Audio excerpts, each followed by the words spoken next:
Right, everybody out there. As you could see, I was just preparing the live stream. Let's just turn that down. There's a little bit of a lag there, and I don't want that to spoil our live show. It's 12:59. We're keen to start dead on time, and I think I'm going to kick off. I'm going to kick off with our first Facebook live stream event with our guest. You can see his name there. He warrants a big welcome and a big introduction, so I'm not going to say his name. But can I just welcome you all to our first ever Facebook live event, one of many, no doubt, that we want to have. But just a little bit about who I am and BiG. My name's Lionel Best. I'm the founder of BiG, Bestie's Inspirational Guidance, which I put together back in 2011. What do? We try to help young people, children and young people, including young adults, be the best version of themselves and get the best out of themselves. Just a little history to how it came about. I had a burning desire back in 2010 to do more with young people, more than what I was already doing, which was mentoring and guiding young people, mainly young boys, through football. Because those that know me well know there's two things I'm really passionate about. One is football, the other is helping young people achieve. And I was always mentoring young boys through football, which is where I had my first encounters and first met Liam. But back in 2010, I just felt like I wanted to do more. So I decided to leave my 23 years civil service career and follow my dream, which was to get out there, use your X factors to help make a difference. So I started BiG, and what we do in BiG, I developed a portfolio which consists of 3 individual pillars, all platforms to do the same thing, which is, as our mission statement states, to help young people enhance their self-esteem, develop the resilience, and to acquire the tools they need to achieve positive outcomes. All fundamental skills and tools that I believe that we all need to be able to succeed in life. So what are our 3 pillars that we use to achieve this? Is our motivational programs, which we call Pillar 1, which is our fun, hidden curriculum activities mainly delivered in schools. Our football services, which is part of Pillar 2, and it mainly dominates Pillar 2, which I've always been doing, using it as a vehicle to help young people strive. We have plans to diversify that pillar because we know other people have their own X factors, which we can use to grab their attention and start working on them, such as singing, music, and so forth.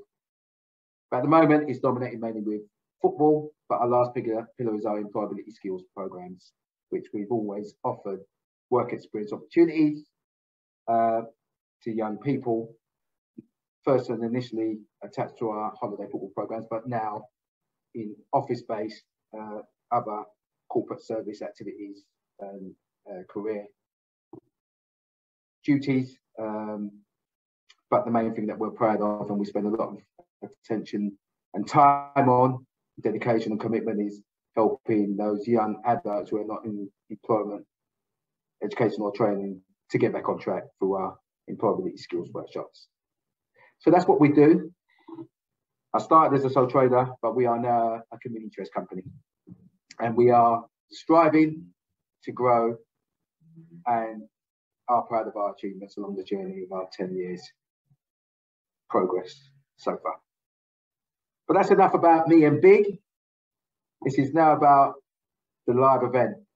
Okay, I am so proud to welcome one of our alumni. We call alumni,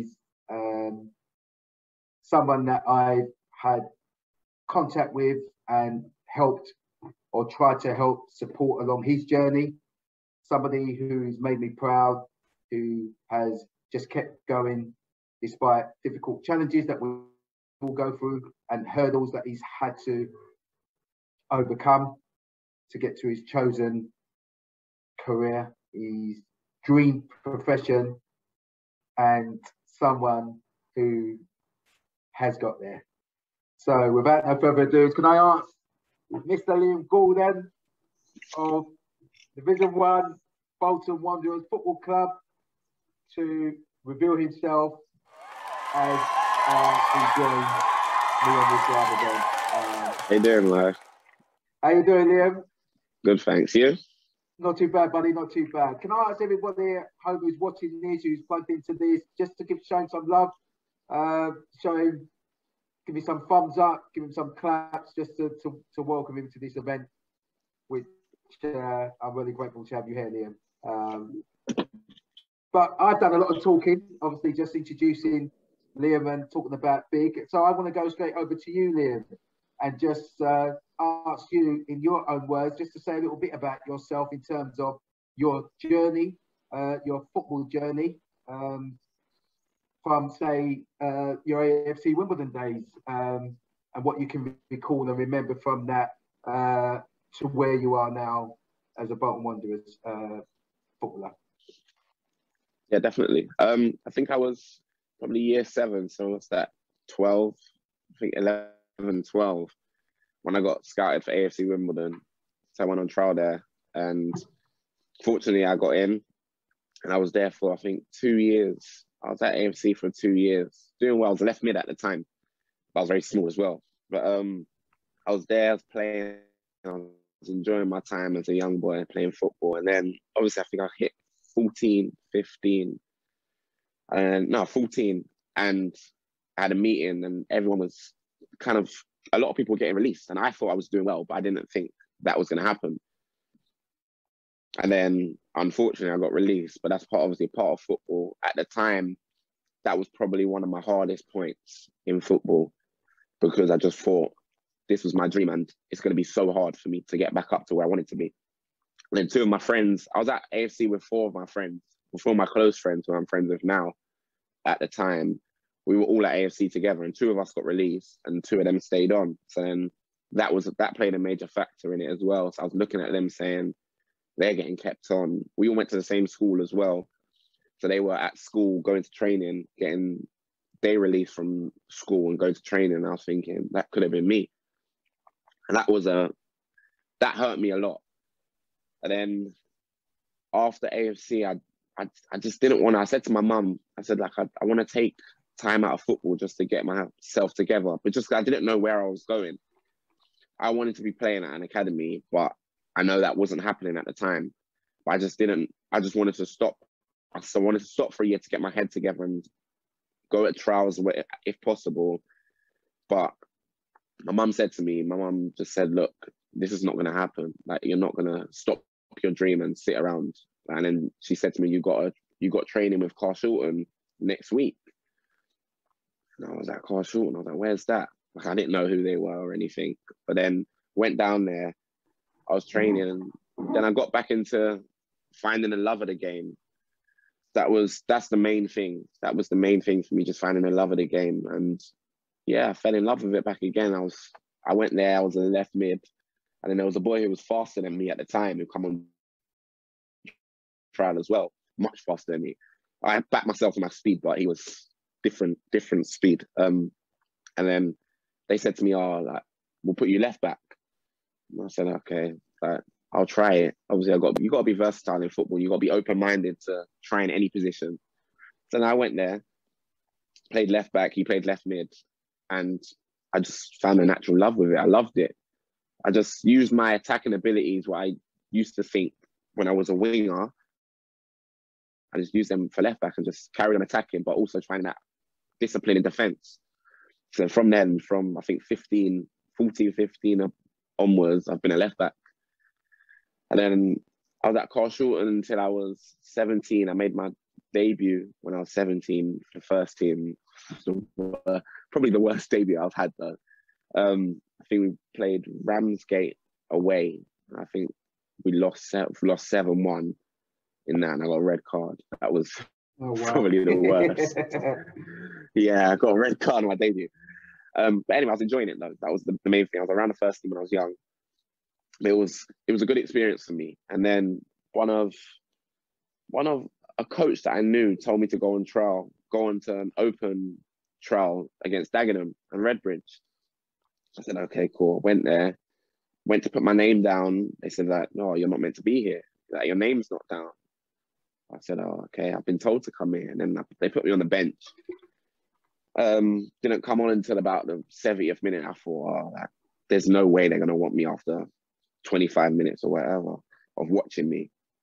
Came on at right mid, which was not my position. Came on at right mid, and then, I don't know, I scored against them. I cut in on my left foot and scored. Scored a goal that I probably wouldn't be able to score again. And then the manager come up to me after, at the time, the youth team manager said to me, what position do you play? He was like, I was like, left back. And he said, oh, I want to invite you on a trial. And then I said, okay, cool. And then from there, when I was 17, so I was at college as well. I was going to a normal college in Croydon. And I was going on trial, I think, 2 days a week. They were full-time. They were every day, apart from Wednesdays and Sundays. But then I had to have an agreement with my college that I could miss certain days to go out there on trial. So my college came to that agreement with me, and the football club came to the agreement, and then I was able to go there. I think Tuesdays and Thursdays, I was able to travel up there and go college Mondays and Fridays. Monday, Wednesday, Friday. So I was on trial for about 4 or 5 weeks. And then the manager said to me that we want to sign you for next season. So you'll be a second-year scholar.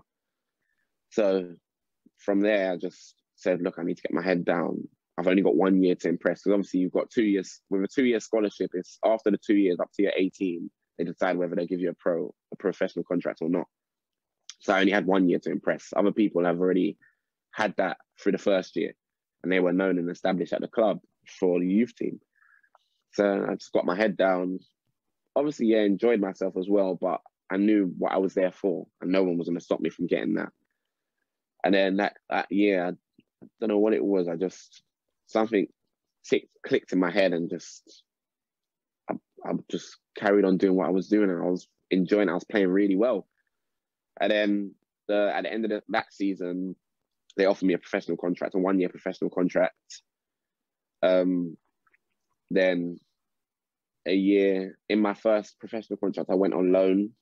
I think the loan was the best thing for me at 18 years old, just learning the game. I think that was the best thing for me, to go on loan and experience men's football. Because at the end of the day, whether you like it or not, at wherever team you're going to be at, it's going to be men's football. So that experience is key. So I went on loan to Whitehawk. I done 3 months there. I enjoyed my time there. I enjoyed it a lot. I was playing well. Then I came back to Dagenham, and the coaches were loving me there and helping me a lot. And a lot of the senior players were helping me a lot. And in that season, at the back end of the season, I made my debut for them in, I think it was March 2017 or 18. I made my debut against Guiseley. We won 5-3, and I scored on my debut. Wow.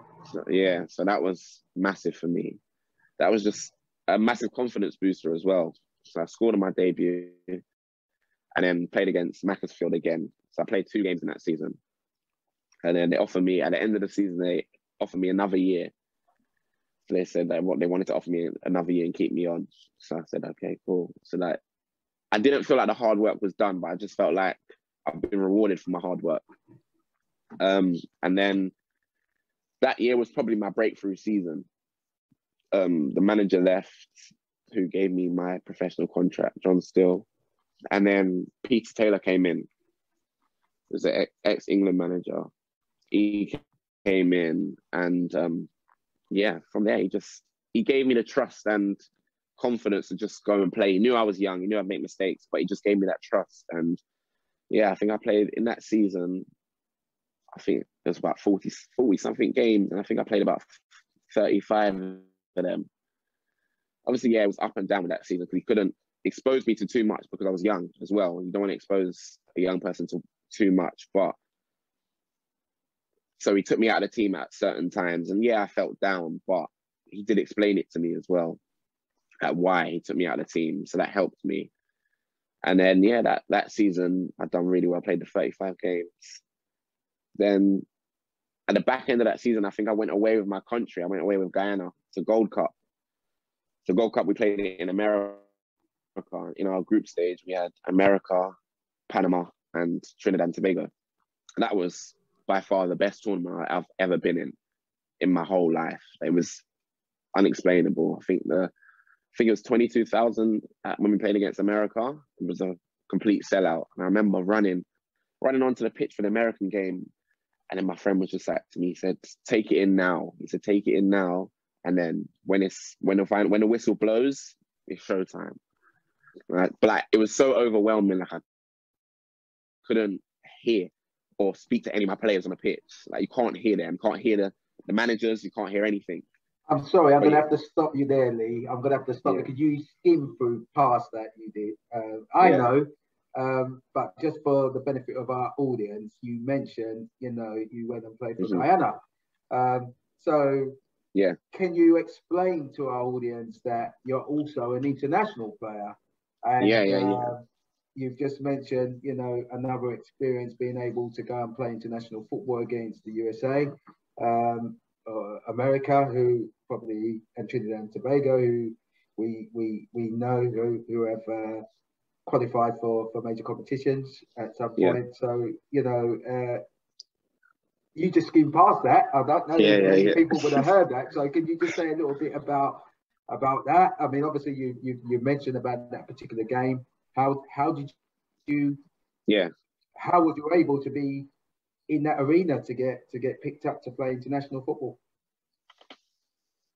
Okay, so my mum's obviously, she was born here, and she went over to Guyana for a bit when she was younger. But my grandparents were both born there, so that's how I had that. I was able to play for my country. If your grandparents are from there, then you're able, and you can prove that they were born there, then you can play for your country. So obviously I'm English and Guyanese. That's the only two countries that I have.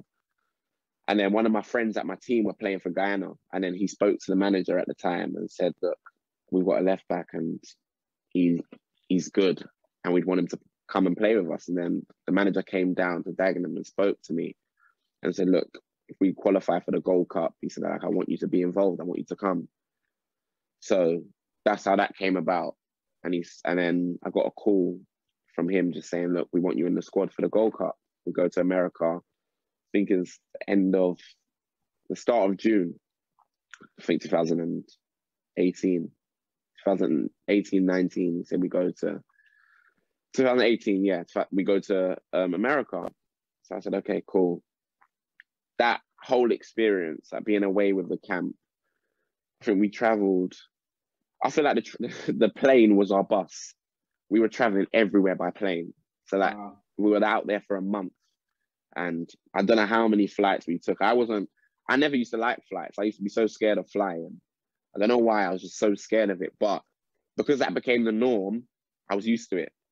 I don't know how many flights we went on, but because obviously America's so big. I think our first game was in Minneapolis. Actually, no, sorry, I skipped past a bit. We had 2 friendly games. We had Bermuda. So we played in Bermuda, our first friendly game. And then we traveled to Costa Rica. And that was in a space of, I think, a week. We were there. And then from Costa Rica, we traveled to America. And then we were in Minneapolis first for the USA game. And then Panama, I think it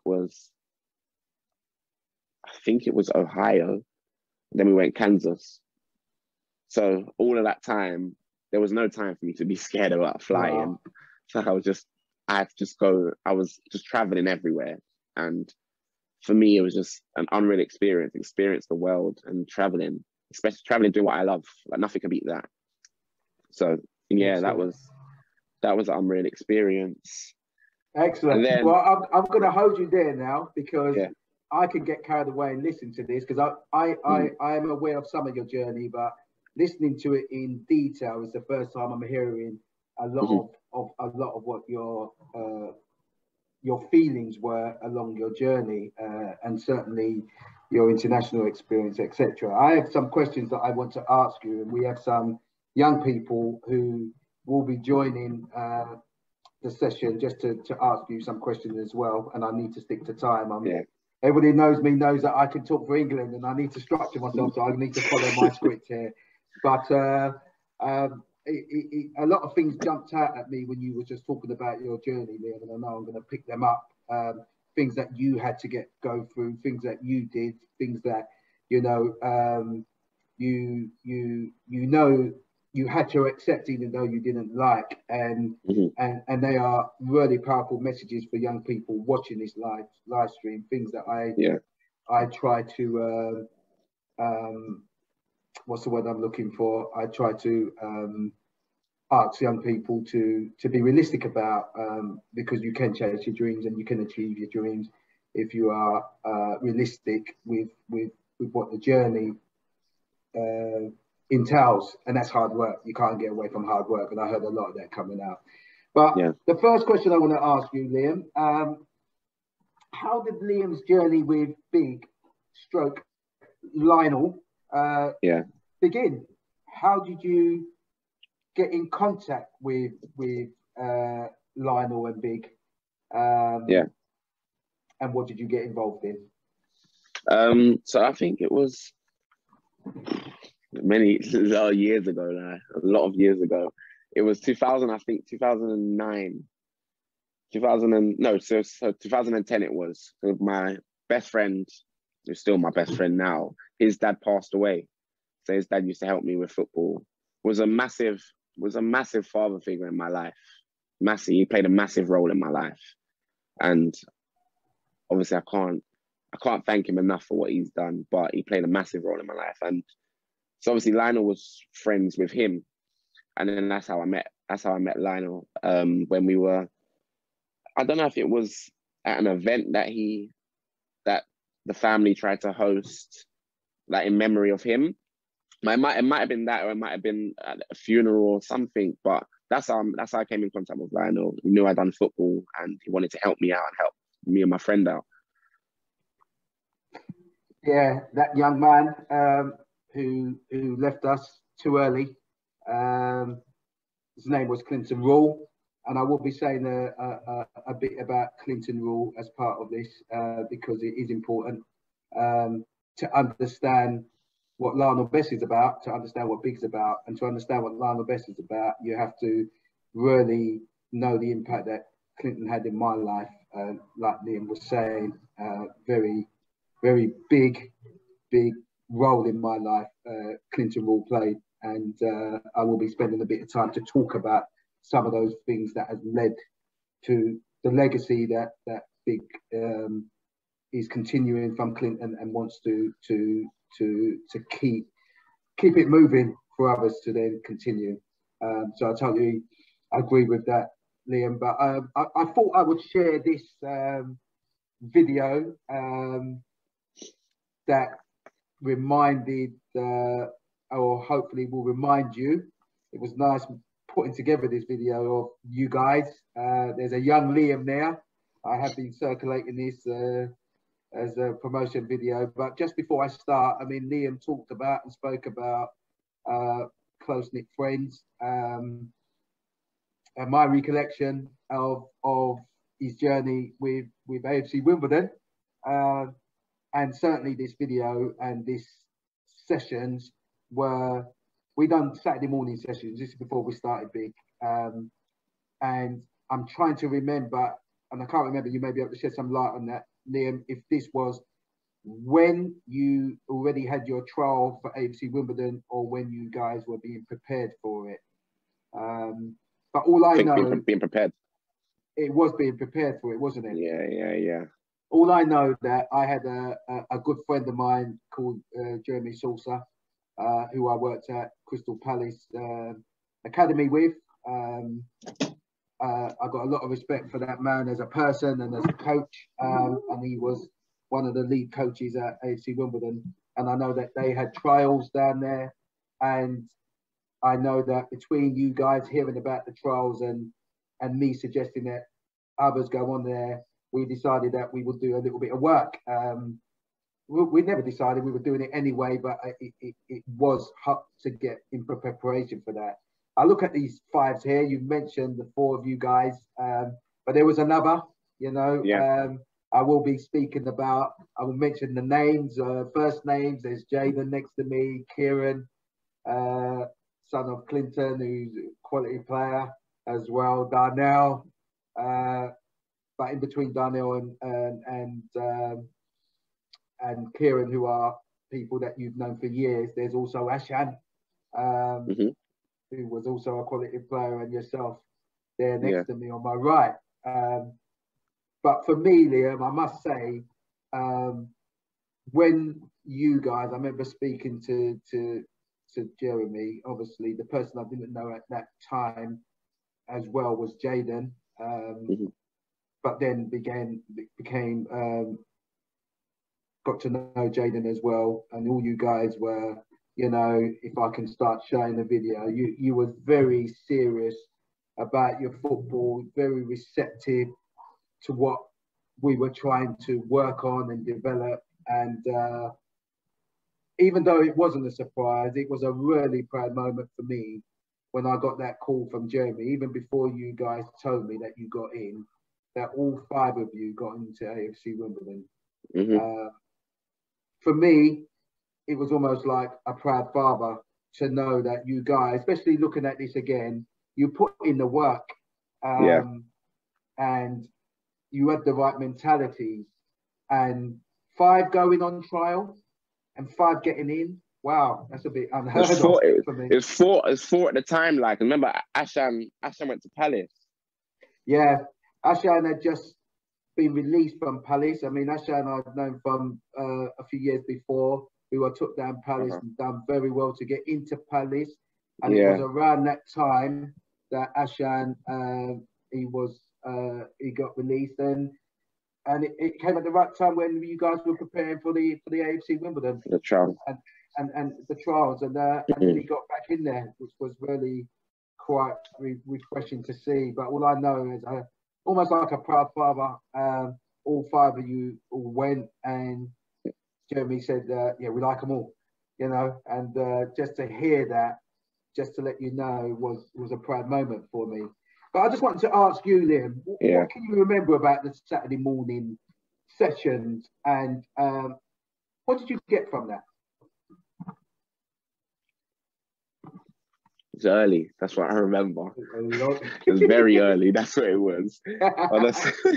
On a Saturday morning when you're young, but it was early. But no, I got a lot from it. It was a lot of discipline as well, and a lot of, in terms of discipline, I mean, we could have been out with our friends or sleeping or playing on an Xbox at the time, but we all had a dream, and you had a dream as well. You wanted to help us achieve that dream. So we were there training in all types of weather, and there wouldn't be a day that if the weather was bad, we would call it off or anything. We would still be there training. And I just had more of not an understanding of football, but I gained a lot from learning how to use my right foot, because that wasn't something for me when I was younger. I used to solely rely on my left foot, and I can understand why people do, but at the end of the day, it needs to be done. Just learning new things, learning new tricks, learning just how to carry myself as well as a footballer. So that they were massive things for me that I learned from you when we were at that age as well. Yeah. Yeah. And again, just to reiterate or echo what Liam's saying, I purposely set the time for 9 o'clock, and it was important for the boys to get up and get to training, I should say, kind of get my words out on time, before 9 to prepare themselves mentally and physically.